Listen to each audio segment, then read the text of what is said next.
Journalist गायब हो जाते हैं, जर्नलिस्ट पे एफआईआर किए जाते हैं। अब मैं मुद्दे पे आना चाहता हूं। क्या अब मैं ये देखिए, ये भी बात एक सच है, शहजाद भाई भी थक चुके हैं, नहीं हुआ था तब से आप जर्नलिस्ट हैं, तो ये ऐसे मनगढ़ंत अब्यूजेस जर्नलिस्ट के पास बैठना, ये एकदम शहजाद भाई एकदम ठीक कह रहे हैं। ये तृणमूल का ही नेचर है, उनके बंगाल में ये चलता आया है। रातों रात सेडिशन चार्जेस जर्नलिस्ट पे लगाए जाते हैं, जर्नलिस्ट गायब हो जाते हैं, जर्नलिस्ट पे एफआईआर किए जाते हैं। अब मैं मुद्दे पे आना चाहता हूं। क्या अब मैं ये देखिए, ये भी बात एक सच है, शहजाद भाई भी थक चुके हैं। और पता है क्या, क्यों थक चुके हैं?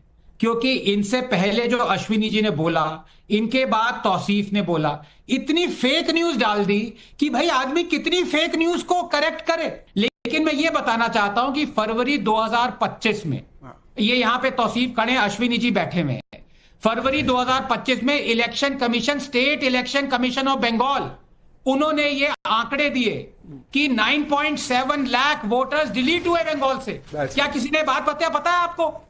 9.7 लाख वोटर्स डिलीट हुए बंगाल से और 14 लाख ऐड हुए। कोई चू नहीं किया इन लोगों ने।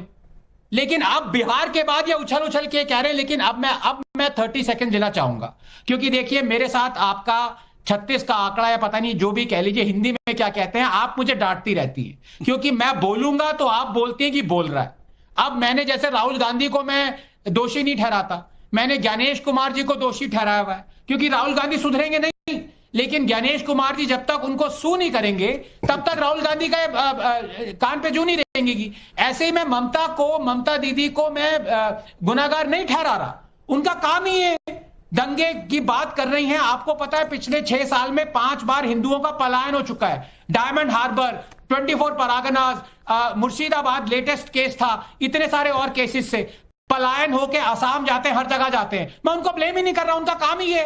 मैं ब्लेम कर रहा हूं बीजेपी सरकार को, मैं ब्लेम कर रहा हूं शहजाद को। अब ये भले ही मुझे बुरा माने और जो भी कहें, लेकिन बात यह है कि जब तक आप state centre doesn't show the spine, तब तक ऐसे लोग ममता दीदी और राहुल जैसे उजागर होते रहेंगे। पर पहले आप ये बात पूछिए नेक्स्ट पैनलिस्ट से, क्या उनको पता था कि 9.7 लाख वोटर्स डिलीट हुए बंगाल से?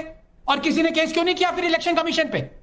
नहीं, पता करने की उनको जरूरत नहीं है, क्योंकि अनुराग भदौरिया जी तो यूपीए की मैट्रिक्स में ज्यादा उलझे हुए हैं ना। बंगाल में उन्हें सिर्फ सुर से सुर मिलाना है, उसमें फैक्ट्स क्या है उसमें नहीं जाना है ना अनुराग भदौरिया जी? आपका तो पीडीए है, लेकिन अगर आप असली मायने में पीडीए के हिमायती हैं तो फिर वो जो खगेन मुर्मू जी के साथ जो हुआ था बंगाल में, उस पर एक ट्वीट तो आ ही जाना चाहिए था। क्यों? क्योंकि हरियाणा पे तो बहुत ट्वीट आ रहे हैं, बंगाल दिखता नहीं क्या?